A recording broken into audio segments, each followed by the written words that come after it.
पंतप्रधान नरेंद्र मोदी यांनी संपूर्ण देशाला उद्देशून एक आव्हान केलं होतं की इंधन बचत जी आहे ती आपण सर्वांनी करावी।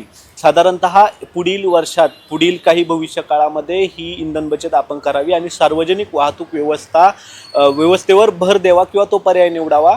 या पंतप्रधानांच्या आव्हानानंतर अनेक मंत्र्यांनी, जे केंद्रीय आणि राज्यमंत्री आहेत किंवा जे राज्यामध्ये जे मंत्री आहेत त्या मंत्र्यांनी देखील आपली जी सुरक्षा व्यवस्था आहे किंवा जी प्रवासाची जी त्यांची वाहनं आहेत त्यातली निम्मी वाहनं कमी केली होती। मात्र आता खुद्द पुण्याचे पोलीस आयुक्त अमितेश कुमार यांनी पत्रकारांशी बोलताना एक माहिती दिली आणि यामध्ये सांगण्यात आले की पुणे जिल्हा आणि संपूर्ण पुणे शहर आणि पुणे जिल्हा या परिसरात जितके VIP आणि VVIP आहेत त्यांच्या ज्या सुरक्षा वाहनं असतील त्याची संख्या जी आहे ती त्यांच्या ताफ्याची जी संख्या आहे ती 50% त्यात कटौती करण्यात येणार आहे।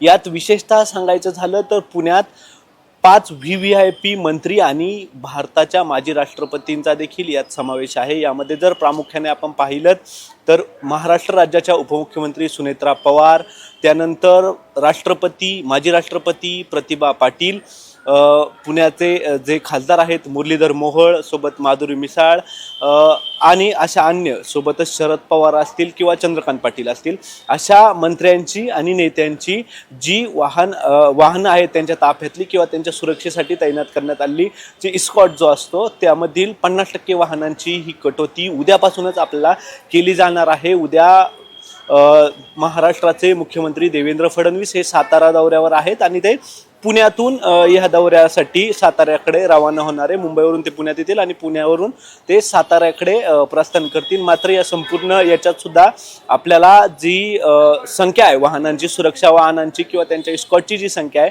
ती 50% कमी केली जाईल अशी माहिती अमितेश कुमार यांनी पत्रकारांशी बोलताना दिली।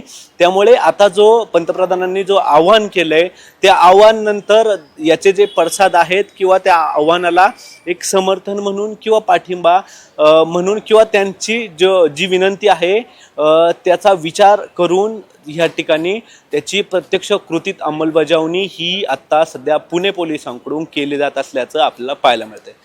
कॅमेरामन रोहितसह प्रथमेश तांबे, LS मराठी, पुणे।